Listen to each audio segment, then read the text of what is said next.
After many months of investigation, interviewing cast members, interviewing production staff, Vanity Fair has released this gigantic novel-length expose on the Bravo network and the Real Housewives cinematic universe titled Inside the Real Housewives Reckoning that's rocking Bravo. Amid disturbing allegations, Bethany Frankel's calls for a union and a whole lot of drinking, reality TV's most popular stars are facing their demons. And, you know, they're really trying to get you to take it seriously. This is a bunch of women in their 30s to 60s who are ultra rich and privileged celebrities, essentially. Yep. Paid hundreds of thousands of dollars to drink and go out to restaurants and go on vacation and start drama. Yep. And they are sincerely asking you for your sympathy. And here's how it starts. The housewife woke up in her own urine. She was still drunk from the night before when she'd had 3 drinks at dinner, another 3 or 4 with her co-stars, and an indeterminate but debilitating amount of mezcal after her castmates went to sleep. The house had been fully stocked when they arrived. Of course. So basically they're claiming that they've been exploited, and the Bravo network uses breakdowns and promotes their mental deterioration for drama and storylines, like, which if you have watched reality television that's at why all, people watch it. You know that's why you watch. That is the whole appeal of it. And if you sign up for that, it's for the paycheck and the clout, and you know what you're getting into. Yep. However, the housewives are very honest about making that trade-off. I think that they know what they're getting into is extremely damaging and unhealthy for their psyche, but they're like super honest about just wanting the money and the clout. There's something wholesome about that. I know. It says, according to one anonymous housewife, if you go to the whorehouse, you're gonna get effed. She knows what you think, that if you sign up to be on a Bravo reality show, you deserve what you get, and she agrees. If we do this, it's at our own peril. We know that, and we don't effing care. I like really appreciate the honesty. In a world where everybody has to like virtue signal endlessly or pretend like their work has higher art and meaning, I like the complete nonchalantness of their vacuous attitude. Mm-hmm. I love it. Yeah, another quote, if you were the most successful housewife ever, you would not be able to chart it without also charting absolute emotional destruction, public humiliation, divorce, death, crime, prison, shame, misogyny, and an onslaught of pure hate. And they're like, count me in. Sign me up. They let you get a 6-figure paycheck to go on a week-long vacation. That's called Ultimate Girls Trip. Yeah. Literally count me in. I would do this. Yes. Unfortunately, I'm not a real housewife in her 40s who owns a mansion. But you have something to look forward to one day. Yeah, maybe one day I'll get there. So the question is, why do they decide to stay? They say it's a promotional machine unlike anything you can buy. Another said money and clout. I love it. Keep it simple. I love it. Somehow I feel like Gwyneth Paltrow should be producing the show. She's far too buttoned up. Yes. She keeps her image far too clean I'll and prim and proper. I will tell you this, though. It's on her DVR. Oh, yeah. Oh, yeah. It's her guilty pleasure. She watches for sure. this. She watches it, and then every time she's done, she feels guilty and dirty. And then she like showers and then does it again. And eats tofu. And then does it again. And green juice. Yes. So the main points of this, one of them claims that the producers of the show wanted her to relapse into alcoholism as part of the storyline, and they put her down for her sobriety. Their official policy for cast members is, you're adults, you make your own decisions about consuming alcohol. We're not going to impose maximums on you. And we're not going to... Are there minimums? That's what I want to know. Are there minimums? If you don't want to drink at all, which there are some cast members who do not drink at all, that's perfectly your decision to make, but you still have to be entertaining. So if you can't be entertaining without drinking... Well, to be fair... that's on you. I have made the point several times that I am very happily sober for several years now. But I do believe that I would be way better at this job if I was not. I do. I believe that if I was still a mess, I would be. I would not be as good at the consistency that's required to do it every day.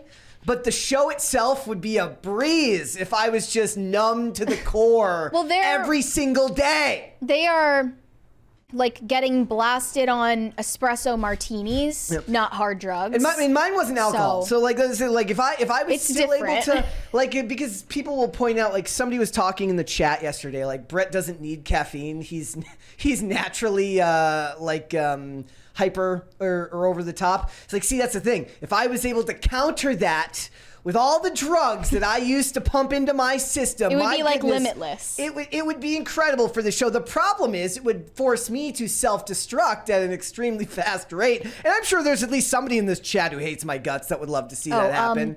But might I add, you would be great at doing drugs. Yes. Brett Dasovic to Mary Morgan, 2023. I did say that. I said you'd be fantastic at it. I didn't say do it.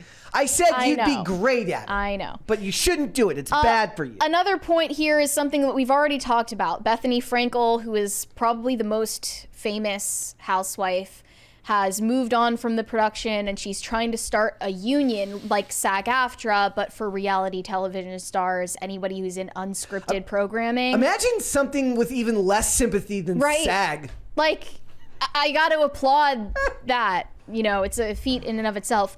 So Frankel posted a now infamous TikTok in which she grapples with assailing a grieving widow for TV and calls it a reality reckoning. In addition to her stated goal of securing future rights for cast and crew with input from SAG-AFTRA, Frankel says she's planning to meet with network and streaming executives about improving conditions on reality productions. And all that amounts to is provide us with free therapy or something like that. Which they can afford themselves. These women are super rich and have all the resources in the world to recover from doing this show if they need it. Yeah. They can pay for their own therapy. Well, that's what's annoying. They're asking Andy Cohen, who runs Bravo, to be their dad. Yeah. And it looks ridiculous because it is. Cap. This is the same the type of thing that happens when the actors are asking for it on set and stuff like that. I'm like, really? Okay, this is funny. Presented with the idea that she might participate in Bethany Frankel's organization, housewife Ebony Williams said, F Bethany Frankel. You think I'm gonna let some white girl speak for me with my experience with a multi-billion-dollar corporation? So I guess they really can't find solidarity after all. To be fair, like, if you really think about it from these corporations' perspective, you're all peons to them, no matter what your skin color is, and you're all disposable. You as a black woman and her as a white woman are just as disposable to Andy Cohen as any of these people. Right. Yeah. Yeah. And they definitely know what they're getting into just in the contracts that they sign because they quoted it here. Their talent contracts state that the appearance, actions, and statements of cast members may be of private, surprising, defamatory, disparaging, embarrassing, offensive, or otherwise unfavorable or injurious nature, and may be factual or fictional, and may expose cast members to public ridicule, humiliation, and condemnation, and may portray cast members in a false light. Also titled, What People Want to See. Exactly.